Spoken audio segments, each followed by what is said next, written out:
ಹೊರಗಡೆ ಆಹಾರವನ್ನು ತಿನ್ನಬಾರ್ದು, ರಿಚ್ಚಿನ ತಿನ್ನಬಾರ್ದು, ಆಮೇಲೆ ತಂಗಳದ ಆಹಾರವನ್ನು ಊಟ ಮಾಡಬಾರ್ದು, ಅಲ್ಯೂಮಿನಿಯಂ ಪಾತ್ರೆಗಳಲ್ಲಿ ಅಡುಗೆ ಮಾಡಬಾರ್ದು, ಪಾಲಿಯೆಸ್ಟರ್ ಟೆರ್ಕಾಟ್ ಬಟ್ಟೆಗಳನ್ನು ಹಾಕಬಾರ್ದು, ನೈಲಾನ್ ಬಟ್ಟೆ ಹಾಕಬಾರ್ದು. ಈ ಚರ್ಮರೋಗ ಗುಣ ಆಗಬೇಕು, ದಿನಕ್ಕೆ 2 ಬಾರಿ ಸ್ನಾನ ಮಾಡಬೇಕು. ಸ್ನಾನಕ್ಕೆ ಯಾವುದೇ ಬೆಲೆ ಬಾಳುವ ಸೋಪನ್ನು ಹಚ್ಚಬಾರ್ದು, ಬರೀ ಕಟ್ಟೆ ಹಿಟ್ಟು ಮಾತ್ರ ಹಚ್ಕೊಂಡು ಸ್ನಾನ ಮಾಡಬೇಕು. ಸೋಪಿನ ಬದಲಾಗಿ ಕಟ್ಟೆ ಹಿಟ್ಟು ಇಲ್ಲ ಹೆಸರಿಟ್ಟು ಇಲ್ಲ ಅಕ್ಕಿ ಹಿಟ್ಟು ಮಾತ್ರ ಹಚ್ಕೊಂಡು ಸ್ನಾನ ಮಾಡಬೇಕು. ಇದು ಬಿಟ್ಟು ಯಾವುದು ಉಪಯೋಗಿಸಬಾರದು.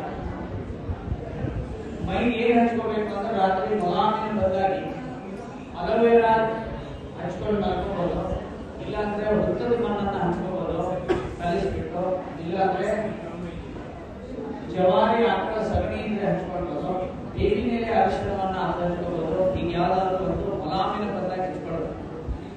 ಇದು ಹಚ್ಕೊಂಡು ಬೆಳಿಗ್ಗೆ ಸ್ನಾನ ಮಾಡಬೇಕು, ರಾತ್ರಿ ಹಚ್ಕೊಂಡು ಮತ್ತೆ ಮುಗಿದ ಮೇಲೆ ಮತ್ತೆ ಹಚ್ಕೋಬಹುದು. ಸೊಳ್ಳೆ ಸಲ ಹಚ್ಕೊಂಡು ರಾತ್ರಿ ಸ್ನಾನ ಮಾಡಬೇಕು, 2 ಸಾರಿ ಸ್ನಾನ ಮಾಡಬೇಕು. ಎಷ್ಟೇ ಕೆಲಸ ಇದ್ರೂ ಸಮಯಕ್ಕೆ ಸರಿಯಾಗಿ ಊಟ ಮಾಡಬೇಕು, ಫ್ರೆಶ್ ಆಗಿರೋ ಅಡುಗೆ ಊಟ ಮಾಡಬೇಕು.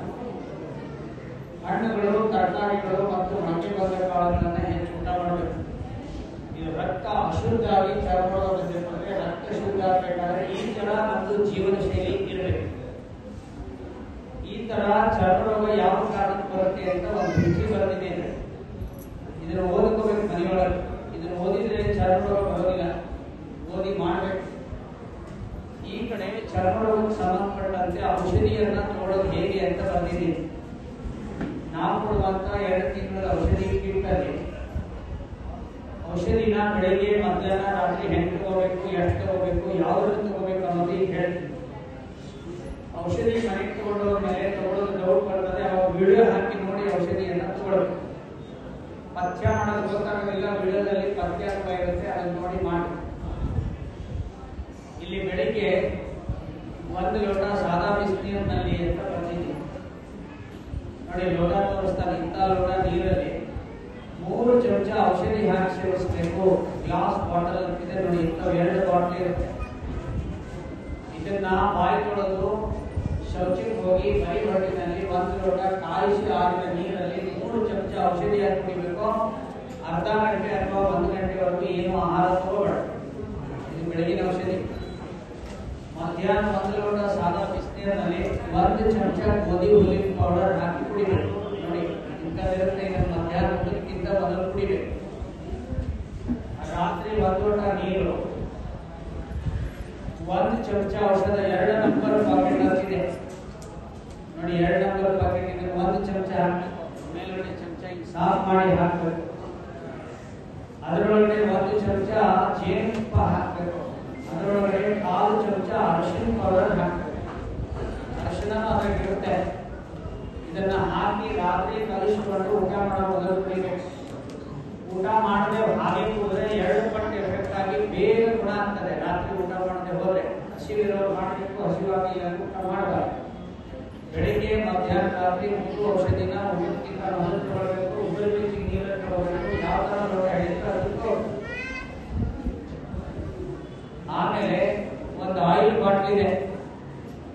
ಈ ಎಣ್ಣೆನ ಒಂದು ಬಟ್ಲಲ್ಲಿ ತಗೊಂಡು ಬಿಸಿನೀರಲ್ಲಿ ಇಟ್ಟು ಬಿಸಿ ಮಾಡಿಕೊಂಡು ಸಂಪೂರ್ಣ ದೇಹವನ್ನ ವಾರದಲ್ಲಿ 2 ಸಾರಿ ತಲೆಯಿಂದ ಪಾದದವರೆಗೆ ಮಸಾಜ್ ಮಾಡಿ, ಆಮೇಲೆ ಬಿಸಿನೀರಿನಿಂದ ಕಡಲೆ ಹಿಟ್ಟು ಅಥವಾ ಸೀಗೆ ಪುಡಿ ಹಚ್ಕೊಂಡು ಸ್ನಾನ ಮಾಡಬೇಕು. ಆಮೇಲೆ ಒಂದು ಸಣ್ಣ ಮೂಗಿಗೆ ಹಾಕೋ ಡ್ರಾಪ್ ಇರುತ್ತೆ. ಆ ಡ್ರಾಪ್ ಅನ್ನ ಮೂಗಿಗೆ ಒಂದೊಂದು ಹನಿ ಹಾಕೊಳ್ಬೇಕು ರಾತ್ರಿ ಮಲಗುವಾಗ. ಹಂಗೆ ಹಾಕೋದ್ರಿಂದ ಗಾಢವಾದ ನಿದ್ದೆ ಬರ್ತದೆ, ತಲೆನೋವು ಕಡಿಮೆ ಆಗುತ್ತೆ, ಭುಜ ನೋವು ಕಡಿಮೆ ಆಗುತ್ತೆ, ಪಚನ ಶಕ್ತಿ ಹೆಚ್ಚಾಗುತ್ತೆ. ಅದರಿಂದ ರಕ್ತ ಶುದ್ಧಿ ಆಗುತ್ತೆ. ಅದಕ್ಕೆ ಅದನ್ನ ಮಕ್ಕಳಾಗ ಒಂದೊಂದು ಹನಿ ಹಾಕಬೇಕು. ಮಹಿಳೆಯರು ಡೇಟ್ ಬಂದಾಗಲೇ ಔಷಧಿಯನ್ನು ತಗೊಳ್ಬಹುದು, ಅದಕ್ಕೆ ಸಂಬಂಧ ಇಲ್ಲ. ಸಾಧ್ಯವಾದಷ್ಟು ರಾತ್ರಿ ಉಪವಾಸ ಮಾಡಿದ್ರೆ ಬೇಗ ಗುಣ ಆಗುತ್ತೆ ಅನ್ನೋದು ಆಗಲೇ ಹೇಳಿದ್ದೀವಿ. ಇದರ ಜೊತೆಗೆ ಅಪಾನ ಮುದ್ರಾ ದಿನಾಲು ಈ ಮುದ್ರೆನ ಅರ್ಧ ಗಂಟೆ ಮಾಡಬೇಕು. 2 ಕೈಯಿಂದ ಮಾಡಬೇಕು. ಹೇಗೆ ಬೇಕಾದ್ರೆ ಕುತ್ಕೋಬಹುದು. ಈ ಮುದ್ರೆ 2 ಕೈಯಿಂದ ಅರ್ಧ ತಾಸು ಮಾಡಬೇಕು. ಇದರಿಂದ ರಕ್ತ ಬೇಗ ಶುದ್ಧಿ ಆಗುತ್ತೆ. ಇದರ ಹೆಸರು ಅಪಾನ ಮುದ್ರಾ. ಇನ್ನೊಂದು ವರ್ಣ ಮುದ್ರಾ, ಇದನ್ನ ಅರ್ಧ ಗಂಟೆ ಮಾಡಬೇಕು. ಕ್ಷೇಪಣ ಮುದ್ರಾ, ಅದಕ್ಕೋಸ್ಕರ 10 ನಿಮಿಷ ಮಾಡಬೇಕು ದಿನಕ್ಕೆ. ಎಲ್ಲಾ ಮುದ್ರೆಗಳನ್ನು 2 ಸಾರಿ ಮಾಡಬಹುದು. ಕ್ಷೇಪ ಮುದ್ರನ್ನು 2 ಸಾರಿ 10 ನಿಮಿಷ ಮಾತ್ರ ಮಾಡಬೇಕು. ಉಳಿದದ್ದೆಲ್ಲ ಅರ್ಧ ಗಂಟೆ ಮಾಡಬೇಕು. ಬೇಗ ಹೇಳಿ, ಬೇಗ ಮಕ್ಕಳಿ, ಸಮಯಕ್ಕೆ ಸರಿಯಾಗಿ ಊಟ ಮಾಡ್ರಿ, ವಾಕ್ ಮಾಡ್ರಿ, ಬೆವರು ಬರೋ ತರ ಒಂದು ಸ್ವಲ್ಪ ನಡೀರಿ, ಹಗಲಿನಿದ್ರೆ ಮಾಡ್ರಿ. ಇಷ್ಟು ಮಾಡಿದ್ರೆ ನಿಮ್ಮ ಚರ್ಮರೋಗ ಪೂರ್ತಿಯಾಗಿ ಕಡಿಮೆ ಆಗುತ್ತೆ. ಔಷಧಿ 2 ತಿಂಗಳಾಗುತ್ತೆ. 2 ತಿಂಗಳು ಆಗೋ ಮೊದಲು ಔಷಧಿಯನ್ನ ಮತ್ತೆ ತಗೊಂಡು ಹೋಗೋದು. ಮಾತ್ರೆ ಇಂಜೆಕ್ಷನ್ ಇದ್ರೆ ಸದ್ಯಕ್ಕೆ 1 ವಾರ 2 ವಾರ ತಗೊಳ್ಳೋದು, ಆಮೇಲೆ ಅವನ್ನ ಬಿಟ್ಬಿಡೋದು. ಇದರ ಜೊತೆಗೆ ಬಿಪಿ ಶುಗರ್ ಇದೆ ಅಂದ್ರೆ ಬಿಪಿ ಶುಗರ್ ಮಾತ್ರೆ ತಗೋಬಹುದು. ಇದಿಷ್ಟು ಸಮಸ್ಯೆ ಈ ಕಾಯಿಲೆಗೆ ಸಂಬಂಧಪಟ್ಟಂತ ಮಾಹಿತಿ. ಇದರ ಜೊತೆಗೆ ಒಬ್ಬರಿಗೆ ಕಾಯಿಲೆ ಬೇಗ ಕಡಿಮೆ ಆಗುತ್ತೆ ಅಂತ ಹೇಳಿ ಬೇಗ ಕಡಿಮೆ ಆಗುತ್ತೆ ಔಷಧಿಯನ್ನು ನಿಲ್ಲಿಸಬಾರ್ದು. ಕೆಲವರಿಗೆ ಬೇಗ ಹೆಚ್ಚಾಗಿ ಮತ್ತೆ ಕಡಿಮೆ ಆಗ್ತದೆ, ಹೆಚ್ಚಾದಾಗ ಹೆದರಬಾರ್ದು. ನನ್ನ ಹತ್ರ ಬಂದು ನನಗೆ ಹೆಚ್ಚಾಗಿದೆ ಅಂತ ಹೇಳಿದ್ರೆ ಅಂದ್ರೆ ಔಷಧಿ ಕೊಡಂಗಿಲ್ಲ ನಾವು. ಹೆಚ್ಚಾದ್ರೆ ಬೇಗ ಕಡಿಮೆ ಆಗುತ್ತೆ.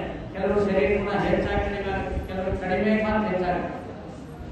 ಇದನ್ನ ನೆನಪಿಟ್ಕೊಂಡು ಮಾಡಬಹುದು. ಕಡೆಯಿಂದ ಹೇಳ್ತೀನಿ, 10 ವರ್ಷ 20 ವರ್ಷ 30 ವರ್ಷದಿಂದ ಇದು ಕಡಿಮೆ ಆಗ್ತದೆ 5 ತಿಂಗಳಿಗೆ. ಸಣ್ಣವರಿಗೆ ದೊಡ್ಡ ಮಕ್ಕಳಿಗೆ ಕಡಿಮೆ ಆಗುತ್ತೆ. 10-15 ವರ್ಷದವರೆಗೆ ಒಳಗಿನವರಿದ್ರೆ 12 ವರ್ಷ ಮಾತ್ರ ಕೊಡಬೇಕು ಔಷಧಿ, ಇಲ್ಲ 5-6 ವರ್ಷದವರಿದ್ರೆ ಕಾಲು ಭಾಗ ಔಷಧಿ ಕೊಡಬೇಕು. ಕೊನೆಯ ಮಾತು ಏನಂದ್ರೆ ಬರೀ ಮುದ್ರೆ ಮಾಡಿದ್ರೆ ಚರ್ಮರೋಗ ಹೋಗ್ಬಿಡುತ್ತೆ. ಔಷಧಿ ಇಲ್ಲದೆ ವಿಶ್ವಾಸ ಇದ್ರೆ ಬಿಟ್ಟು ಹೋಗ್ಬೋದು ಔಷಧಿಯನ್ನು.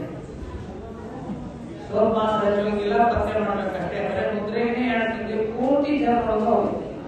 ಇದು ಅರ್ಧ ಗಂಟೆ, ಇದು ಅರ್ಧ ಗಂಟೆ, ಕ್ಷೇಮ ಮುದ್ರೆ 10 ನಿಮಿಷ. ಔಷಧಿ ಇಲ್ಲದೆ ಆಗುತ್ತೆ. ಯಾರ್ಯಾರು ಈ ವಿಡಿಯೋ ಮಾಡ್ಕೊಂಡಿರಿ ಅವರು ಕಿಟ್ ಕೊಡ್ತಾರೆ. ಒಳಗಡೆ ಅಲ್ಲಿ ಹೋಗಿ ಕಿಟ್ ತಗೊಂಡು ಹೋಗೋದಿದೆ. ಏನಾದ್ರು ಕೇಳಬೇಕು ಅಂದ್ರೆ ಸಾಯಂಕಾಲ 6 ಗಂಟೆಗೆ ಸಿಗ್ತೀನಿ, ಅವಾಗ ಕೇಳಿ. ಈ ವಿಷಯ ಬಿಟ್ಟು ಬೇರೆ ಏನಾದ್ರು ಕೇಳೋದಿದೆ. ಚರ್ಮದ ಮಾತ್ರ ಏನು ಕೇಳೋದಿಲ್ಲ. ಅದೇನು ಗಂಟೆಗಳಲ್ಲಿ ಸಂಸ್ಥಾನ ಗೆರೆಗಳಲ್ಲಿ ಅವೆಲ್ಲವೂ ಕರೆಗೆ ಹೋಗ್ತದೆ. ಆಯ್ತಾ? ಗೊತ್ತಾಯ್ತಾ ಎಲ್ಲರಿಗೆ? ಆ ವಿಡಿಯೋ ಬಂದ್ ಮಾಡಿ. ಏನ್ ಪ್ರಶ್ನೆ ಏನಾದ್ರು ಇದ್ರೆ